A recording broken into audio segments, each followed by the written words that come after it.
What makes a program good? Let's add some variation. Let's add some different resistance and different tempo. And teaching people how to pace and using the machines is teaching people how to actually train and know themselves.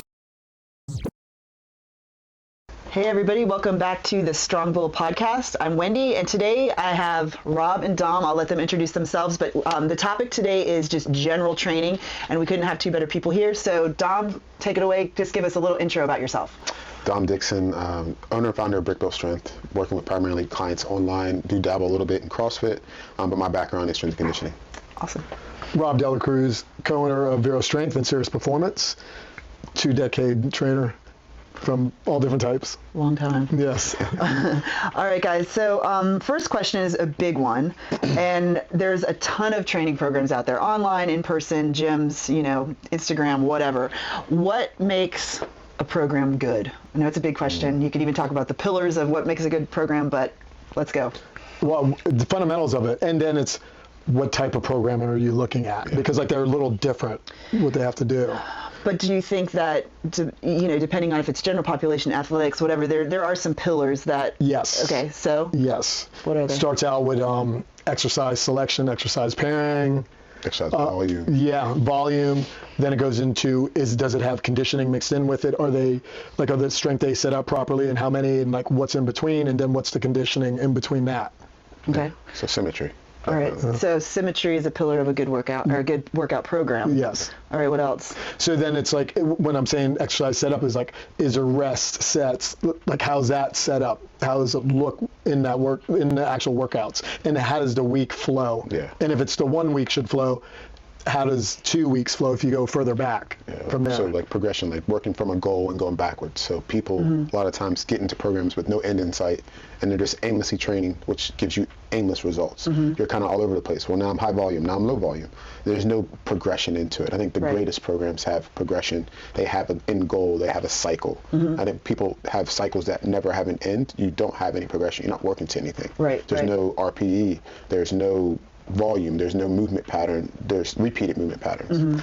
So it's the intent, like what you say is what intent is it on there, and can you see that intent put down on either paper or on computer? Yeah. I've got one that I can't believe you didn't bring up, is it doesn't test too often. Oh, yeah. Very true, Yeah. very true. But that would be, yes. Well, you could be either testing, and sometimes we look at it because you come from across the space, testing metcons, or are you testing loads? A maximal loads, because general population doesn't need to do that very often.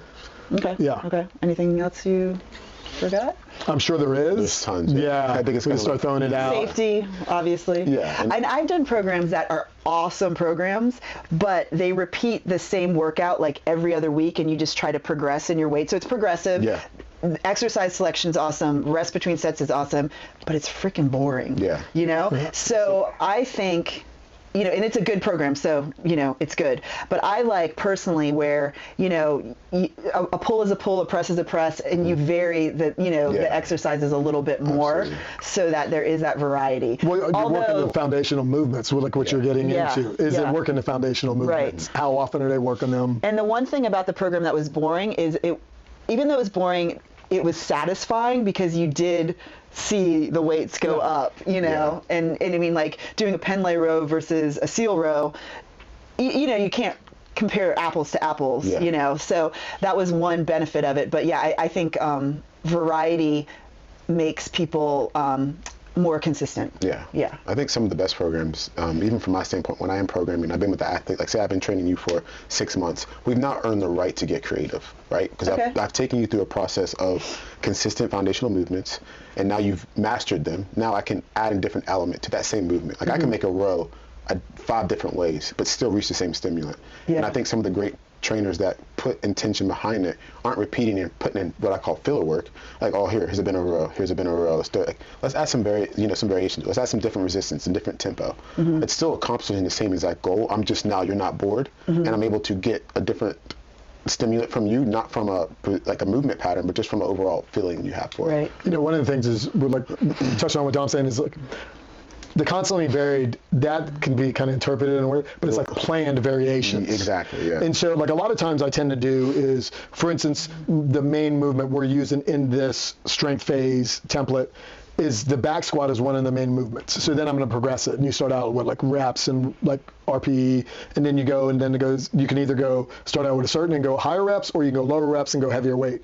But paired with that is a push pull, and every time I'm doing a push pull, it's a different version. Yeah. So one, I'm keeping almost the same exercise and I'm progressing it through either volume or load. The other one is I'm keeping the same movement pattern, but I'm varying it every time and progressing it that way. So those are like two different approaches to take on there. Yeah. And speaking of variation, so say you're a power lifter and that's how you train, or you're a CrossFit athlete, or, you know, just general bodybuilding, whatever. Do you think there's a benefit or an issue with veering out of your lane of programming at all? See, I do think this, and it's mainly because of the experience element, right? Like if I'm in a system where I'm programming this way, and this is my lane, and then I veer to, you know, let's just say aerobic work, and I have no experience in aerobic work, and now I'm just mocking what I see, and I don't understand the bones of aerobic work, then I think that's the problem. I think a lot of people do that, where they're like, oh, like I like this modality of training. I've never spent time in that modality. I've never researched that modality, but I'm going to write what I think translates to what I know. I think that's what the biggest problem is. A lot of people do like, oh, this is a program. I know there should be conditioning in it, but I've never conditioned myself. I've never trained somebody through a conditioning program. I never sat under somebody who does do a lot of conditioning and learn the way they do it and then take from that. And a lot of trainers do that. They're like, oh, I should be running in this, so I'm going to make them do, you know, 5 miles. Okay. Cool. Go run 5 miles and come talk to me. Like, it should be broken up. And I think that's where I have the issue with people veering in different lanes of training. So know your strengths and your knowledge and experience. Do your homework, like research. Test. Test. I mean, I'll add to that 100%. There's like, if you're going and you're writing stuff that you've never dabbled in or worked underneath someone in. So the first thing is did you do it yourself? Did you learn about it yourself? What do you know about it? And then the second is, did you train people in it? Then you can start kind of giving it to a bigger audience. But when you've never done it and understand like any of the stimulus at all, then there's no way to understand. You're just regurgitating something you read. Right. So as a trainer, you should stay in your lane or educate yourself before delivering. I think as an athlete or as someone, you know, training, I think it's beneficial to take breaks from what you're doing and veer outside of that programming, as long as it's, you know, you're getting it from a reputable source. For instance, I used to compete in CrossFit. I took almost a year and I had some injuries and I didn't do CrossFit and I did strongman, didn't touch a barbell, came back stronger. So I think there's, you know, benefit. It's kind of like off-season type work too. Absolutely. So and I think people don't do that though. You should do that. It's the FOMO, right? It's like if I don't do, like CrossFit is the number one example. If I don't Metcon every day, I'm not going to be good at said Metcon. I'm going to lose it. I'm going to lose it. I'm not going to be able to do, you know, 5 muscle-ups in a row. Well, you're not going to be able to do 5 muscle-ups in a row because you do 5 muscle-ups in a row for 5 days straight. So that's the whole concept, right? I think people should veer into other lanes, right? Like you learn, dabble. The best client experience is going to be yourself. Like I'm my best client because I test myself. I experiment with myself when it comes to training, and I'm like, okay, I really don't know what I'm doing here. I should learn, or I should dabble, or take advice from somebody who's done it for a long time. That's what some of the best coaches do. I think that's like that's a recipe for longevity too. And like our templates, the 2 templates, they look vastly different. Purposely. They should not look the same. Totally different intent. And then when you go and you do that, what it does is it gives you a break from certain things that you're still working those movement patterns and strengthening it, but then you come back and you revisit it, and you possibly could even get better and stronger from it. Yeah, I'm huge with that. Like every training phase, it still has similar elements, but it looks quite a bit different and taking breaks away from things. And I know people, they get afraid of getting weaker, but the amount of effort you need to do to hold on to something is very minimum compared to gaining it. Aerobically and strength-wise, and then even skill. You just got to touch things a little bit and then focus over here and then bring it back and then focus on that. If more people would do that, you would see a lot less burnout and then issues too. The problem with that in the CrossFit space is that you are limited by what the gym owner knows and presents. Correct. So if they're not phasing you through, you know, different things and giving this thing a break and, revising this and getting better at that, you're you're not coming every day. And you notice that too if you've been in a gym. That I call it like your coach gets almost like Parkinson's. They write the same thing over and over again, right? Yeah. It's like they it's don't a bias. know. Well, it's a bias. You're like, oh, this guy must really love deadlifts right now. Yeah. He's programming because we've been doing it, twice a week. Or it's like you get that when you have multiple heads in the room, you guys can kind of get on the whiteboard and draw up. Okay, we repeated that same thing 3 times, and somebody will call you out. But when you're head down by yourself and you look at the same paper over and over again, you're not going to notice your bias. It's hard to edit. Yeah. No, it is. And even like when someone has much experience, when I'm rating it or the other coaches, and then she goes and takes a look at it, she sees something that it just went right past me. Exactly. On it. So it's good to have like other people look at it. If you're like a solo, then it is what it is. But everyone's going to have their bias. Yep. Yeah. We're all going to have our bias. For sure. Well, we have a little bit. But understanding we have that and pushing away from it a little bit too helps. But I love I copy all the time what you say. We're not married to anything exercise-wise, and I love that. Like a lot of trainers should take that mindset Rob came out with. Is like you have your principles, your methods, but you're not married to any exercises. Like which is true because it gives you an opportunity to veer in different lanes, learn, and come back to what you know. Yeah, for sure. So let's talk about conditioning exercises. So do you think good conditioning should mainly be concentric cyclical work, bike, sleds, rowers, running, or Metcon? So it's different. You want to go first? I'll let Rob take this one. Yeah, this is his jam. So it's different. So you have mixed modality conditioning, which is like a CrossFit workout and a Metcon. That's not actually working the aerobic system like people think. Test. So yes, most of the time it's a test. Put everything in a cardio bucket. Yeah. Now it's a form of conditioning, and I do think you should do it sometimes, but that should not be your only conditioning. And when you said like bikes and that like concentric only movement, that allows the heart to beat at certain beats and blood pressure stay at a certain place.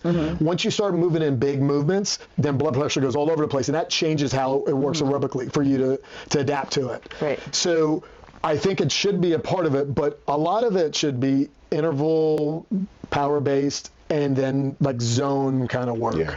And if you do those, that'll build your aerobic system, and then sometimes throw some mixed modality CrossFit workout in there, and you would get a lot more benefit. But if you're only doing mixed modality, you're just going to get like mixed results aerobically.